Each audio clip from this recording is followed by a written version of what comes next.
Well, hello, anybody who's there? Yeah, okay.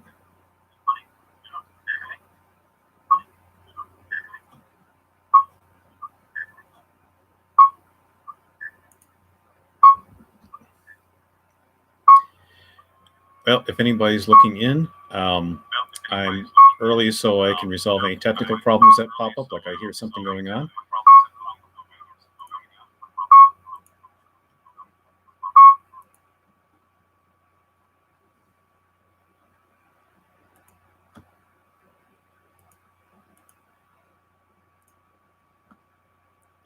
Okay, how's that?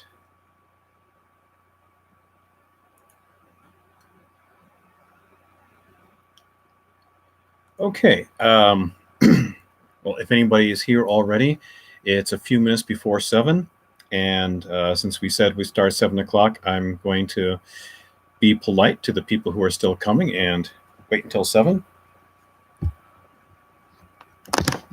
If anybody wants to put in questions into the chat, I think the chat's working, so go ahead and do that, and I'll take those as well as the ones that were sent to me ahead of time.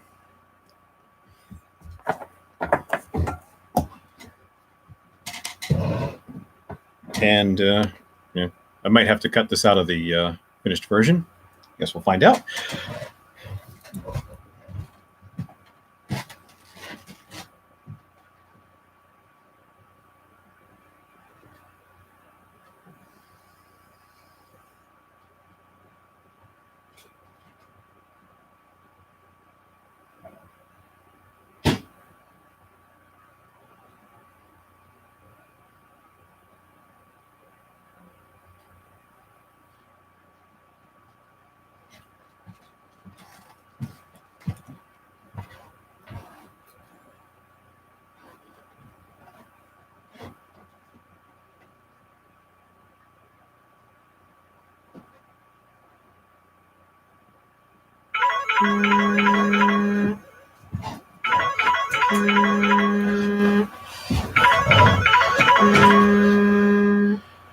Joyce, thank you for telling me. So the light is off now. That's better. And somebody doesn't know I'm going to go on. I'm about to start a web stream in a minute. So I'll talk to you later. I'm guessing in a half hour. Not sure, but if you want to go on YouTube, it starts in about a minute. Yeah, bye-bye.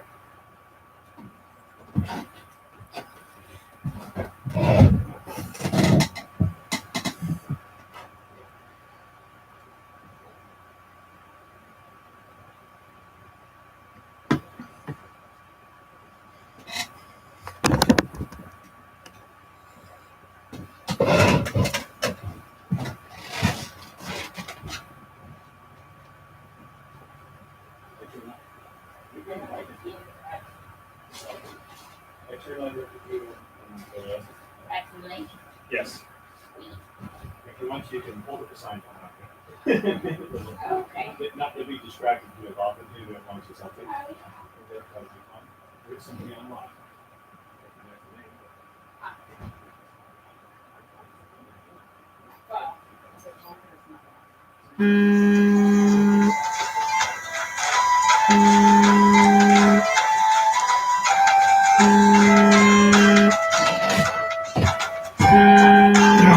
Okay.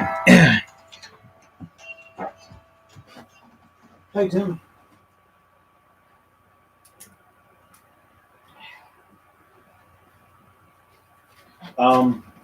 If you go to my YouTube channel, it'll be the first video, and you click on it.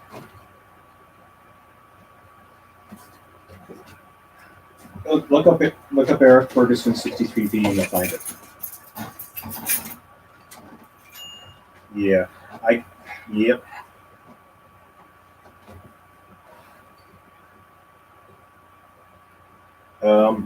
Close enough. That'll get you to the channel, and you can maneuver your way to the current one. So you're looking for a second one. That's it. Click on that. All right. Bye-bye.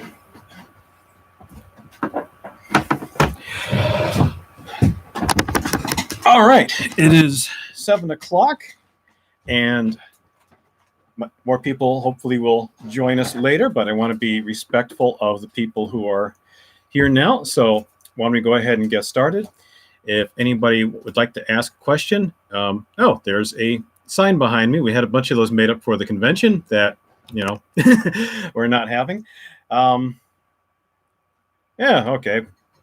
There's a place to hang it. If you've got a question, go ahead and put it in the chat. And I was given some questions beforehand, and I've got to remember to look at the camera, not down at myself here. No, that takes a bit of getting used to, but I guess as video calls get normal, we'll get used to that. So I'm going to just go ahead and get started. So the first question here is requiring liability insurance to own a gun fair to gun owners. So that's referring to my proposal that liability insurance be mandatory for gun owners. And there's been some pushback on that. Somewhat you might expect, you know, the Second Amendment, it's a right to have a gun.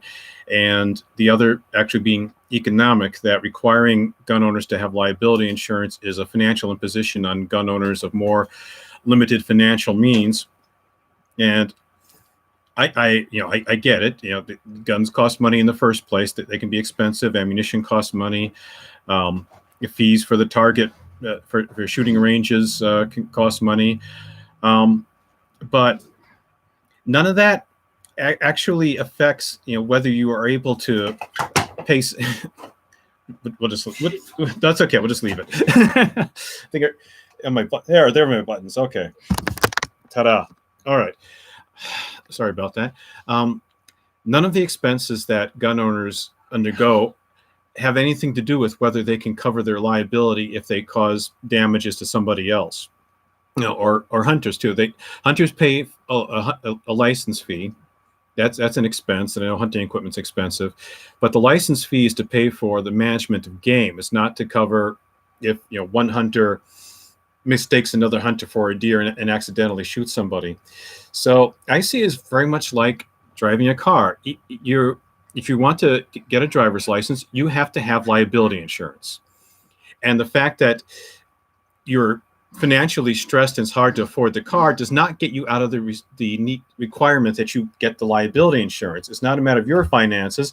It's a matter of your ability to compensate somebody who you've done damage for. And I think it should be the same thing with guns. If you're a responsible gun owner, if you want to have all the guns you want, fine. Have the insurance so that if you do damage to somebody, you can cover it. And I get it's an expense. I'm an historic reenactor. So now, I mean, the guns I use would be muzzle loaders, and it takes 30 seconds to load each shot, and when we're at events, it's you need to turn the sound off. Okay, but when I go to reenactment, either the group I'm with or the event organizers have to have insurance, just in case with even if we're firing blanks, we injure somebody. Even though it's an expense. So I don't think it's at all unreasonable to say if you're a responsible gun owner, get liability insurance. And of course, the other argument is the Second Amendment. It's your right to have a gun, and requiring insurance interferes with the right to have a gun. Well, you might have a right to have a gun, but you don't have a right to shoot somebody. And you don't have a right to accidentally cause damage to somebody else and face no repercussions for that. That's a whole different thing. So that is why I want responsible gun owners to get liability insurance.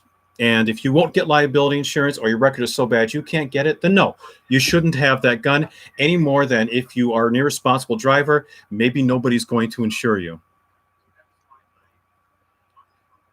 All right, you need to turn the sound down. Okay. All right, next question. Can a freeway tunnel roof hold a house? This is something I've gotten a lot. Can you put a roof over a freeway and actually build on it? And the answer is very much yes. You'd maybe be surprised at just how much weight those things hold. Our local example is that the Hiawatha Avenue tunnel. It was Hiawatha Avenue covered over to turn it into a tunnel and reconnect two parts of Minnehaha Park. And you can drive over that tunnel. You have no idea you're on top of a tunnel. Now, people aren't living up there. But in cities where they tried these land lids or land bridges, as they call them,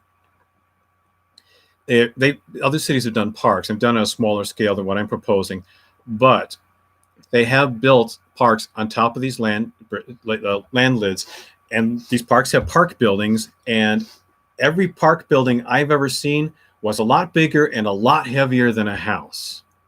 So, they probably have to wait a small apartment building. So yes, absolutely, these things can hold a bunch of weight of a bunch of houses or small apartment buildings.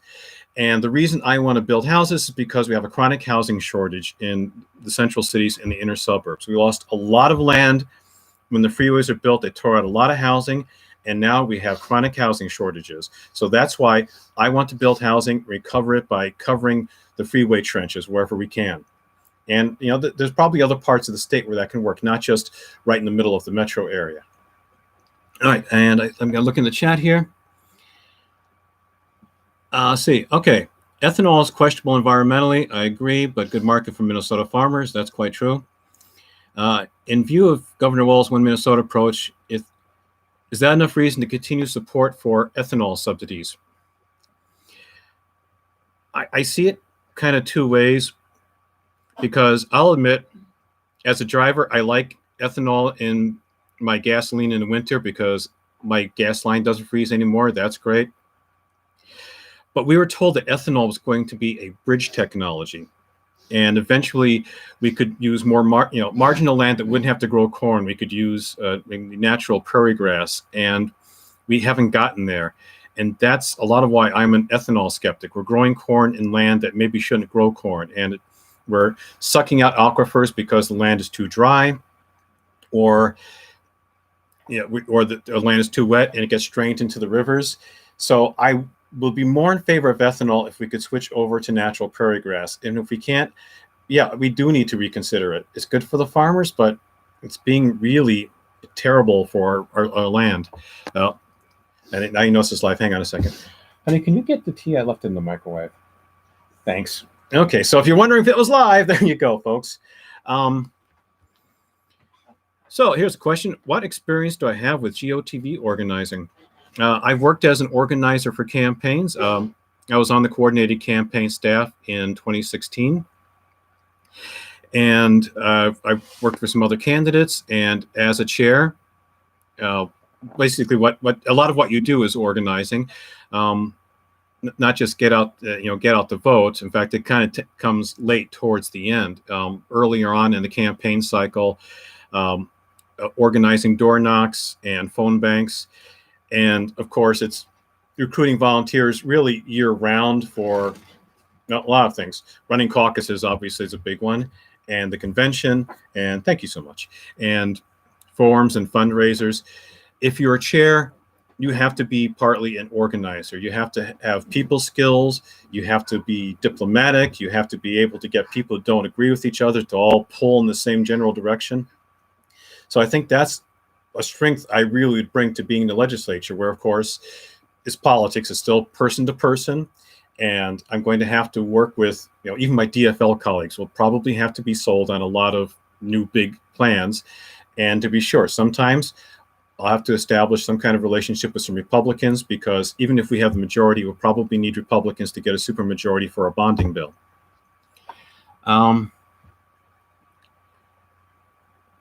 All right. About 1/3 of drivers don't have a valid car insurance. I wouldn't know. I'll just leave that for, I guess. Would a similar thing happen with gun insurance? Many people, gun owners not carrying insurance. Maybe, but I can tell you that if someone's driving without insurance, they're going to be stopped. When the police find them driving without insurance, they can stop them driving then, and they don't have to let them go and wait until they blow through an intersection and bash into somebody, because driving without insurance is an offense in itself. And that's the way I see gun liability insurance. If someone doesn't have liability insurance, we don't need to wait for them to commit a mugging, because they're already breaking the law. That apartment projects did, okay, more get out the vote. What we do to get out the vote for the 2020 election, and that apartment project we did is get out the vote. Yes.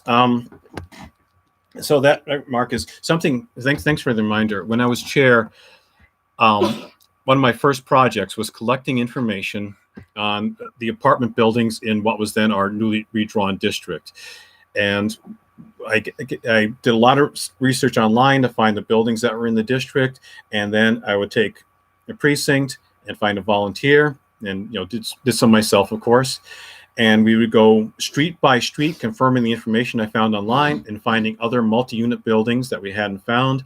So we confirmed the addresses. Sometimes it'd be the phone number to contact the management. We might know how many units there were. If the building was just under construction, which happens a lot in this district. And so that facilitated organizing by targeting apartment buildings. And the reason I wanted to do that is that when we're doing not just GOTV, probably even earlier than that, but all the canvassing year round, we tend to just look at single family houses where it's easier to get to the doors, and you have to do work sometimes to arrange to get to apartment buildings. You arrange to get into bigger buildings, or maybe you find clusters of smaller buildings that you may have open doors that you can go into. And it took a while to break people the habit of skipping apartment buildings. I mean, we tried another project later on. We were working on voter registrations, and somebody who drew some districts for me made a point of eliminating the apartment buildings, which was kind of the opposite of what we'd actually wanted to do at that point. And I remember going on a door knock with Gene McGenius. We went out to I think it was Benson. It was a small town in the western part of the state, and one of the local campaign staff was surprised that we went into an apartment building. The apartment buildings there didn't lock their front doors. It just hadn't occurred to them to focus on apartment buildings, but they're overlooking a lot of people. What will you do to get out the vote for the 2020 election? Well, there you go. Apartment buildings, we miss a lot of people. I can also tell you that it's different if we're talking about the primary and the general election. If I'm running in the primary, which is only going to be if I'm endorsed, I'm abiding by the endorsement. So if somebody else gets the endorsement, I'm going to feel sorry for myself for a day or two. I understand losing elections is like one of the worst days of your life. I guess I'll find out if that happens to me. Then I'm going to suck it up. I'm going to help the endorsee in a contested primary if we have one. And then, of course, in November, we're not going to really focus on the state legislative race in a deep blue district. We're going to be focusing on the statewide races. And if I'm fortunate enough to be our candidate in the general election, as a responsible legislator, I have to go talk to my constituents. But my concern is going to be much more president and senator. So what I will do, I'm going to really push to go to the areas where we don't go all that often. And we have a lot of apartment buildings in our district since it's inner suburban and urban. And there's a lot of construction going on. And something interesting, because we have these new buildings, everybody in those buildings has to register to vote. And by making a point of getting in there, we're getting in there ahead of the Republicans. Actually, the Republicans probably aren't going to bother. But we'll find out about them first. We can maybe even contact them to try and register them to vote and find out if they're willing to support Democrats. Is the education gap a failure in public education and something that can be fixed by public education alone? I consider myself a charter school skeptic, and I think we really need to go with neighborhood schools. And the reason I'm skeptical is that in most states, not so much Minnesota where they have to be nonprofits, but in other states, charter schools have been a way of privatizing education, just sucking money for private business out of the public school system. And when you look at the corruption and the failure rates, I'm very skeptical about charters. We have to try to make public schools work. There's currently a proposal in Minneapolis to revise how school districts are cut up. And I'm of two minds. On the one hand, as a state legislator, I don't think it's my place to get into the details of how the school board runs the local schools. They know a lot more than I do. And I'm going to be inclined to let the local school boards run their schools. On the other hand, I live in Minneapolis, so I really care how that turns out. But I'll admit, I don't know what the best way. It seems like everybody's got the same goals, but we keep struggling with it. The core problem is we just want to underfund our schools. I mean, I don't know how you can overspend on schools. What happens if you spend too much money in the public schools? Do the roofs not leak enough? Are the textbooks, not old enough? Is there too much lab equipment? So let's invest in our public schools. Let's spend let's go ahead and spend freely. That's a place where we shouldn't really worry about the spending. Let's see. As a high school kid I was mentoring, he had no homework, no desk, quiet space, no good lighting. Yeah, we expect our schools to compensate for a lot of problems that kids bring in with them that aren't directly related to education. Anecdotally, I've heard of a lot of classrooms where half the kids turn over during the course of the school year. It's just that transitory. And as a kid myself, the family moved a lot, and it seems like either we moved or it was time for me to change schools. And so I went to a different school every year for a bunch of years. So in history class, I had the early explorers 5 times and never got to World War II. If kids have insecure housing, this makes education a lot harder. We can't expect schools to fix it. That's a housing problem. The schools shouldn't be expected to fix that. Or we had the lunch shaming incident in Richfield, and other schools have had that. So kids can't afford an $8 debt for lunch, and so the school is having to spend time running around trying to get $8 out of a kid who doesn't have it. This is ridiculous. Let's just fund school lunches. We make them free for lower income students anyway. Just make them free for everybody. Don't worry about who's lower income. The COVID experience is creating a major hit on the state's finances. Yes. What can we do to increase state revenues?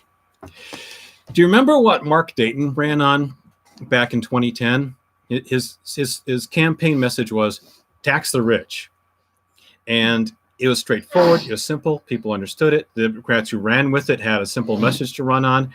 And he won only narrowly, but remember, he won in a red wave. Voters accepted that message. And once he had a DFL legislature that would cooperate with him, he only had 2 years of that in his 8 years, remember. They managed to fix our perpetual budget holes. We had holes in the budget every year. There was a budget shortfall, and the parties fighting over it, and the legislature fighting with the governor. But once we had DFL control, since then, no budget holes. So let's do the obvious thing. Tax the rich, the people who got the Trump tax breaks. The alternatives are we're going to raise taxes on everybody else at a time when ability to pay is reduced, or we're going to cut spending when the need is greater. And obviously, I don't want to do either of those. And that's why it's important that Democrats get a hold of both houses of the legislature. We have governor already. If we have that trifecta, we can do this. If Republicans still have a house of the legislature, we're going to be forced into a compromise where we raise taxes further down the income scale, or we cut spending on people at the worst time. So let me take another question here. Do you support the state compact to give electoral votes to the popular vote winner? Actually, that's been a pet peeve of mine since I was a precocious adolescent, first learning about it. It seemed like a really stupid idea then. And now I'd say it's an idea that actually is endangering the existence of the American Republic. I mean, without the Electoral College, Donald Trump does not get into the White House. George W. Bush does not get into the White House. The disaster that we've had this century probably don't happen. I mean, I really think the Electoral College was supposed to insulate the country from the bad decisions of the people, and instead the Electoral College foisted bad decisions on the people. It needs to go. I mean, the only reason for not calling it obsolete is that it never made any sense. The framers of the Constitution assumed that people understood, they knew their local officials, they would know about the prominent men in their state, but they wouldn't know anything about national politics. Well, when you look at like newspapers from 1805, you will find that people were talking about national politics. That's what they were familiar with. Just like people now, they knew a lot more about the president than they did about the governor or their state legislators. So maybe I should explain the compact. So if states sign on to a degree that they're going to give their electoral college votes to the winner of the popular vote in the presidential election. And it goes into effect when enough states have signed on to make up a majority of the electoral college. So in effect, the popular vote would then decide the presidency. So yes, I am very much in favor of that. And good question here. Will car pollution harm people living in housing over the freeways? I think it actually might protect them from it. Certainly it'll stop noise pollution. And tunnels already have to have systems for venting the exhaust and in populated areas. So that's an engineering challenge that I don't know the solution to, but it's already been solved in other places. And if you go along the freeways as they exist now, you'll see a lot of neighborhoods have sound barriers. And they cut down the sound. They're also, frankly, blood ugly. And even if we could just maybe extend overpasses wider, not if you could build anything out, just make them wider, that would cut down on the noise pollution. That would be a real benefit to the people who live along the freeway. Because just like the freeways were built through lower income minority neighborhoods, they didn't go through the wealthy white areas. People who live along the freeways still tend to be more lower income. So I think that would be a benefit to them to be able to replace a sound barrier with a lid that cuts out most of the noise. And I don't know what the engineering is that vents out the air pollution. I know it's done. Yeah, and Paul here points out the Electoral College is also created to get slave states and small states to join the Union. Yeah, that was part of that 3/5 rule for deciding that slaves would only count as 3/5 of a person. It was a compromise between the slave states, and you can't really call them free states because slavery was legal everywhere. Nobody abolished it yet, but the states where slavery wasn't so common. And that was a way that they counted the slaves for purposes of deciding population. Partly the slave states wanted to count them completely because they get more representation. The free states said, well, you don't even let these folks vote, that you shouldn't be able to count them as part of your population. And that was part of the compromise. And a question for the compact, what about states where they suppress votes like Georgia? Yeah, that's a reasonable point. But then again, remember Florida in 2000? Bush won that by 230 votes, something like that. And they had managed to kick tens of thousands of black voters off the registration rolls. And of course, didn't tell them. That happens anyway. And with the Electoral College, you need to pull it off maybe literally just one state to steal a whole election. So I think this actually makes the problem better because you wouldn't have to fight over 200 votes in Florida. That might decide Florida, but it's only 200 votes in the whole country. Legalize weed. Yeah, I'm in favor of legalizing marijuana because it'll save money on jailing people, on law enforcement. Our police could do something other than busting drug users. We'll save money on courts.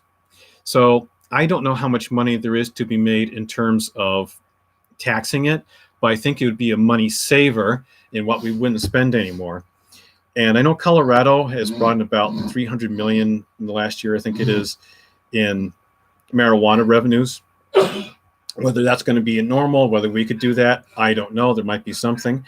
Though, if you're thinking that then we just wouldn't have to regulate marijuana at all, do be aware that if you say marijuana is no more dangerous than alcohol, alcohol can be pretty dangerous. I mean, I've had alcoholics in my family. I know this the hard way.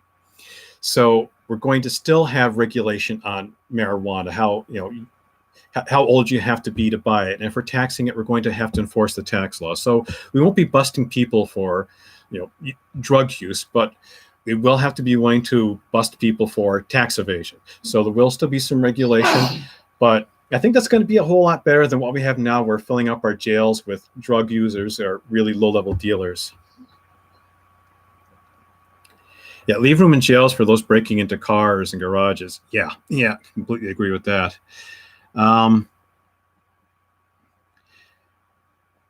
Would free college include graduate level? Okay, so what this is referring to is, excuse me. What this is referring to is Commit to Minnesota by Free College Plan, where post-secondary education, technical 2-year, 4-year, is going to be free for students who stay in Minnesota for 5 years after they leave school. And I've been asked if this would include graduate school, and I'm open to that idea. I'm guessing it'll be an easier sell politically to start out with 4-year, 2-year, and technical. Even 4-year might be a pull, given how many people keep proposing 2-year free college. But possibly, I could see, given the greater expense, that maybe it would come with the additional qualification that you would have to agree not just to stay in Minnesota, but to go to a part of the state where your profession was in short supply. So an area where they were short of doctors or short of teachers or something. And I'm willing to work that out, because there's obviously a benefit to everybody, and people advancing all the way. Something going wrong? No, my screen blanked for a second. Sorry. As much as is a benefit to everybody, state as a whole, if more people have greater degrees of education, that's still true, with even higher levels, masters or doctorates. So yeah, we absolutely can think about it. Maybe it'd have to be more than 5 years. So I don't have that definitively figured out, but I'm quite open to it.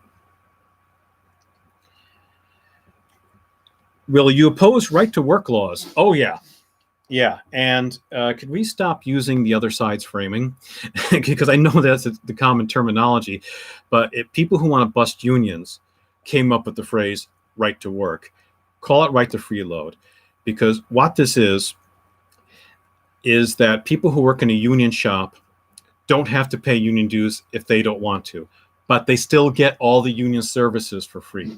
So under fair share, which is what we generally done in Minnesota and what closed shop states have done, a fair share means that you have to pay dues to cover the cost of the collective bargaining agreements. So you file a grievance, the union has to support you in that. That cost is covered in negotiation, but whatever it takes to administer the collective bargaining agreement. You have to pay that part, but you don't have to pay the part that goes to organizing. If you don't like unions, that's your right. You don't have to pay for more organizing. You don't have to pay for political activity. But right to work, right to freeload, says that you can have all the services and just not pay. It's supposed to break unions financially. And now imagine we did that with any other institution. If there was a government that had to provide full services, even if somebody didn't want to pay any taxes, taxation was purely voluntary. Pay if you want to, but the government still has to provide services. Still has to fix the streets and fix the lights or defend the country.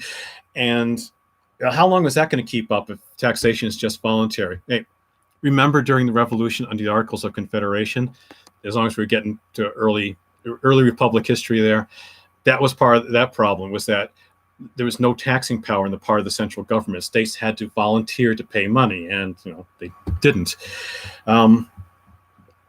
So yeah, or a business. Imagine a business was required to provide its goods or services, but it couldn't ask anybody. It couldn't require anybody to pay. It could ask people to pay, but they don't want to pay. They didn't have to pay. That's obviously not going to work and break the business. So that's what right to work is. It's supposed to break unions. So don't call it right to work. Call it right to freeload. And as you can guess, I'm a strong union supporter. I'm absolutely positively against that. Are you supportive of legalizing psychedelics? Honestly, I don't think I know enough to have an opinion. I'm skeptical, but I think I'd want to learn more. That's probably not, the precise answer that you're looking for. I honestly, I don't know. I have some skepticism. Let's do one thing at a time. Let's try to legalize marijuana, because that's where there's a big user base and a lot of people going to jail. Start there, And I think that's going to tell us a lot about what we can do with other drug legalizations. And Paul says, we might go Poland on that. Good idea. Good idea. I will look into that.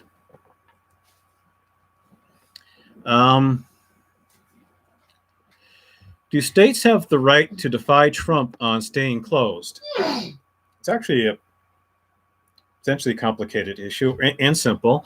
My understanding is that legally, states do have the power to decide whether they put in place shelter-in-place laws for pandemics. I couldn't cite to you the constitutional law on that or statutory law. That's what I've heard from actual legal experts, and just like with anything else with COVID-19, I'll learn from the experts on that. I'm not an epidemiologist, so my opinion of what to do is do what the epidemiologists are saying. So my understanding is states can do that, and as far as whether governors have the authority to do this, it depends on their states. So my understanding is Tim Walz is completely in the clear legally, but it does raise a bigger question, because it's easy to say we should do what the states want to do instead of the federal government when the states are getting the right results. Turn that around. Imagine that the president was the smart one. Obama is still in office, and he's making scientifically informed decisions, and he's not pushing medicine that is untested and which he's personally invested. Okay, so we probably want to listen to Obama. And imagine all the governors are like our neighbor in South Dakota, Christine Neem, or that Ron DeSantis down in Florida. They're all idiots and being stupid about it. Now, should the states be able to defy the federal government? Well, no, in this case, now I want the feds to have authority. And that's always the problem with states' rights. You will find that federal supremacy is supported by those who like what the federal government is doing. States' rights are supported by those who oppose what the federal government is doing. And pretty much always, these arguments are very situational of which side that you're on. So the best thing to do is have both smart governors and smart presidents. And I'm honestly not sure about exactly where the Constitution comes into play and all that.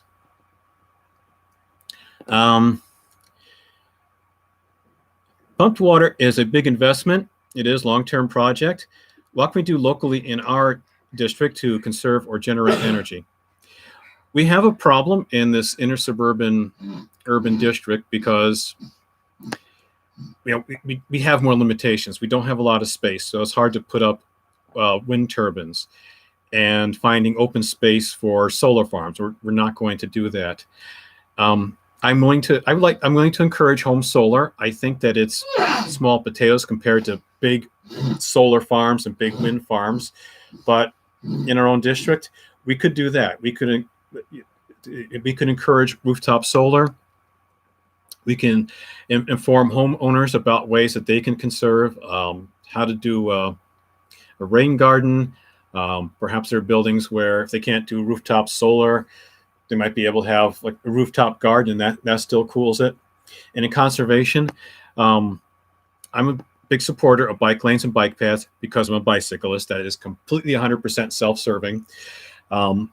Every little bit helps. Every bit of conservation buys us time to cure global warming. It just doesn't fix it. It just buys us time. I'm waving, sorry. It buys us time to do something. That's why I'm focused on energy storage. But yeah, I would do the smaller things like that. Not just bike lanes that serve me, but things that serve other people. Like I would like to see more mass transit in terms of if we can make the trains more frequent, especially now that we're worried about how crowding on rush hour trains or post-game trains and buses at rush hour might spread a pandemic. We can maybe spread out the crowding by having more runs of the buses. That would probably encourage people to get back to using mass transit. I'm guessing there's going to be a big fall off of that after COVID-19. Single payer as a Minnesota law. I'm in favor of that. I like Senator John Marty's Minnesota health plan. In terms of getting something just done immediately, Governor Dayton had proposed letting anybody at all buy into Minnesota Care. And that's letting people buy into the existing private system that has all the problems of the private system, but at least it's something.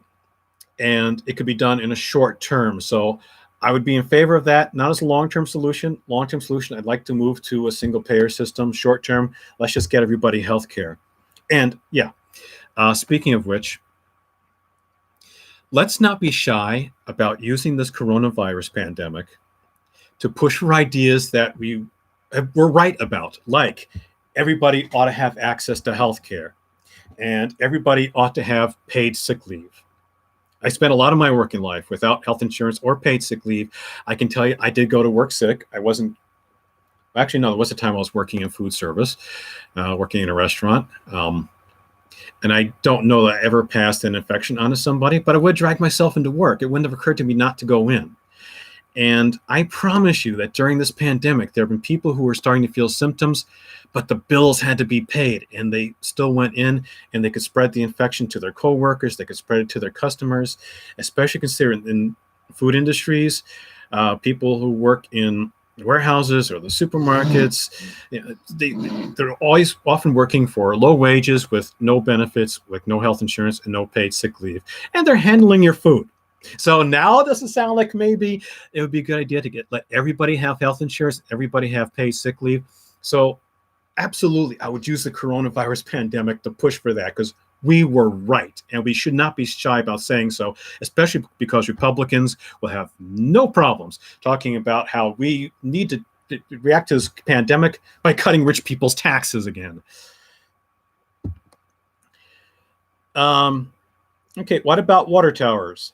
You're thinking for the pumped hydro, I assume, and I've wondered that too. If it could work with a tall enough water tower, the right shape of water tower. They've been done in places where they built reservoirs, and we're not as hilly. We have some hills, but not as many as Tennessee. But I've wondered too if a water tower might work. I know the engineering problem is that when you've got a smaller quantity of water, you just don't have as much gravity pulling it down, the pressure behind it. So you don't get as much of the energy returned when the water comes back down. So the bigger the scale, the more you get. But maybe there's a way that, with a different shaped water tower, we could get a usable amount of energy. Because if we recover just half of the stored energy, that's half the energy that we wouldn't have had because we would have just disconnected it from the grid when there was no place to put it. So absolutely, let's try that. Minnesota used to offer tax benefits for solar, but Republicans took them away. Restore them? Yeah, let's do it. And hey, it's not like it's a fair competition. Did you hear the news? Yeah, today. I was listening to the radio, so I couldn't point to the source, but the Trump administration is trying to have subsidies for the oil industry because it's been hit so hard by the collapse in oil prices. So they're going to save the oil industry. Now, if there was a collapse in solar prices, do you think they'd save the solar panel industry? No. So it's not going to be a free market where everything just competes equally and everything bears its costs. No, it isn't, and never has been. Just the fact that we don't have a carbon tax means that when we burn fossil fuels, part of those costs are externalized, which is a jargony word for somebody else is made to pay for it. Somebody else has to deal with the air pollution from the fossil fuels that I burn. And maybe it goes around, it comes around because I'm having to pay for somebody else's pollution, maybe. But when the costs are externalized, we're not seeing the real cost of our burning of fossil fuels. And now we're talking about subsidizing them. And we already often had, low rent or low royalties for pumping and mining on government land. So yeah, let us subsidize renewable energy. Let's subsidize the solar panels on rooftops. Let's build wind turbines. And something I read recently, geothermal has been like twice as expensive as fossil fuels. And most of the cost is the cost of drilling. It's just expensive to drill, but that's where almost all the cost of geothermal is. Well, because of the collapse of the oil industry, the cost of drilling has plunged. So I don't know if Minnesota has good locations for geothermal, but wouldn't that be great? We should sure look into that. All right. Well, actually, I'm caught up on the questions that I had submitted beforehand, and I see I've kept people here longer. Oh, one more. Do you have experience of a fired up MAGA person confronting you or someone like that? How would you handle being confronted for your politics? Yeah, I have. The first thing that comes to mind is when I was volunteering at the DFL's booth at the state fair, and every time I do, I have a conversation like this. There's always some conservative who comes in who wants an argument, and I find if I'm calm, rational, I have to shout because it's noisy there. But but if it's, if it's clear I'm just shouting to be heard and not to be obnoxious, I often can have a conversation with them, find a bit of common ground. And like I remember talking to one person, it's obviously when the Affordable Care Act was still going through Congress. And I asked somebody, what about letting anybody at all buy into Medicare? What we're now talking about is a public option, Medicare for anybody. And surprisingly, his response was, well, yeah. I mean, he was afraid of the ACA, but just let anybody buy into Medicare. Yeah, conservatives are all for that. And actually, I think that's a good issue to run on because that has like 70% support in the polls. And once people learn that, Medicare for anybody works, I think it will be a step to Medicare for everybody. People will figure out we don't really need the private health insurance industry. And I don't mean to be offensive to anybody who works in the private health insurance industry. You need your job. If I was offered a job, and I would take it too. But it's an industry that we don't really need. Healthcare needs to be a public service. We need to look at it like fire and police. It's ridiculous. You got to pay for an ambulance. It's weird we privatize this thing. It should be a public service. So yeah, Medicare for anybody, Medicare for everybody. I think that we can make this work. I think, yeah, I really kind of wandered away from the question, Paul. I was asking other examples. Yeah, example of how you handle your being confronted for your politics. Probably happens online. You get flamed once in a while, and I just don't respond. I mean, if you argue with an idiot, people who are watching can't tell the difference between you and the idiot. It's there's tempting to say, I'm not going to tolerate being insulted, but what's the point? And in person, it's different than online. People can usually get past that.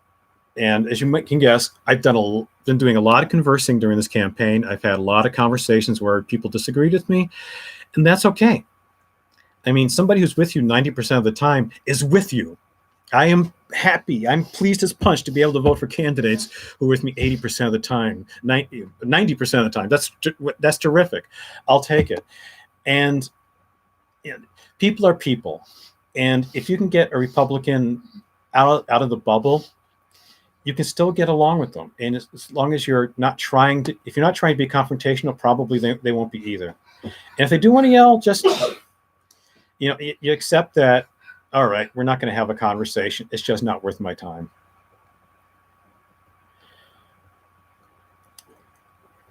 Obama should have had the guts to stay with the public option. I think he tried.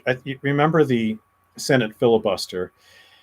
Like Tim mentions, Ben Nelson and also Joe Lieberman, those two. We only had 58 votes, and they would not get us to 60 without taking out the public option. And that's why we don't have it. I would rather that, in a way, we killed the filibuster because, we've used it once in a while, but Republicans use it a lot more. Conservatives have used it far, far more over the whole time the filibusters existed, blocking. That's why anti-lynching laws didn't pass for decades. And they blocked civil rights legislation for a long time. The Civil Rights Act took like 15 years to pass, and it took a really big liberal majority. So it's a danger, but maybe we should just get rid of the filibuster, because without that, we easily had the votes for the public option. Easily. All right. I told everybody that I would try and wrap this up in like a half hour, and it's 7:45. So I'm going to be respectful of folks' time. So thank you so much for coming along. So if you don't see the chat, I probably should have said this at the beginning. I'm not sure if the chat shows up when you watch the video replay later. So try not to be, I hope you weren't confused by the references to somebody saying something in the chat. And I guess we'll call it a night, and I will put this into form where it'll be sitting on my YouTube channel. Please hop over to my channel, watch some of the other videos. I have to admit, the signs video, a little proud of that one. My brother and I came up with that. We thought it was very clever, and I thought more people would watch it. We kind of liked it. Go watch the signs video. Both my brother and I will be feeling a lot better. All right. Well, thank you, folks, who joined in the chat, and thank you for anybody who was not in the chat but lurking around. And is that the right term? Yeah. All right. And I will call that a stream. Clicking the end stream button right now.